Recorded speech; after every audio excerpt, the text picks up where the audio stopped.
பாராளுமன்றத்தின் முதல் நாள் அமர்வின் போது சபாநாயகர் தெரிவு, புதிய பாராளுமன்ற உறுப்பினர்களின் பதவி பிரமாணம், பிரதி சபாநாயகர், பிரதி குழுக்களின் தலைவர் என்பன பிரதான செயற்பாடுகளாக இடம்பெறும்.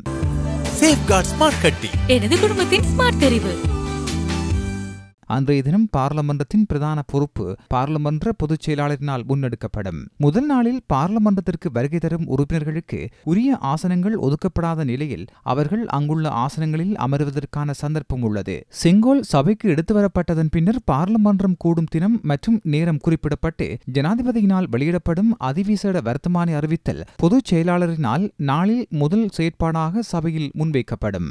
பாராளுமன்றத்திற்கு தெரிவு செய்யப்பட்டுள்ள புதிய உறுப்பினர்களுக்கான விசேட செயலமர்வு 25, 26, 27ஆம் தேதிகளில் இடம்பெறவுள்ளது. பாராளுமன்ற செயற்பாடுகள், சபை நடவடிக்கைகள், செயற்குழு விவரங்கள் தொடர்பில் அதன்போது புதிய உறுப்பினர்கள் தெளிவுபடுத்தப்படுவார்கள். புதிய உறுப்பினர்களை பதிவு செய்யும் செயற்பாடு 18, 19, 20ஆம் தேதிகளில் பாராளுமன்ற வளாகத்தில் நடைபெறவுள்ளது. 10வது பாராளுமன்றத்தின் முதலாவது சபை அமர்வின் போது அரசாங்கத்தின் கொள்கை விளக்க உரை 21ஆம் தேதி பிற்பகலில் இடம்பெறவுள்ளது.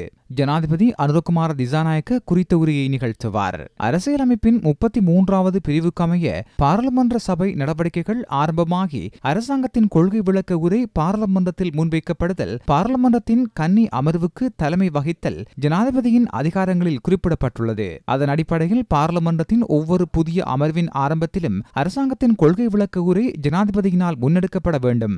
1978ஆம் ஆண்டு செப்டம்பர் மாதம் 7ஆம் தேதி இலங்கை ஜனநாயக சோசலிச குடியரசின் முதலாவது பாராளுமன்றத்தின் கன்னி அமர்வு ஜனாதிபதி ஜே.ஆர். ஜெயவர்தனவினால் நடத்தப்பட்டது.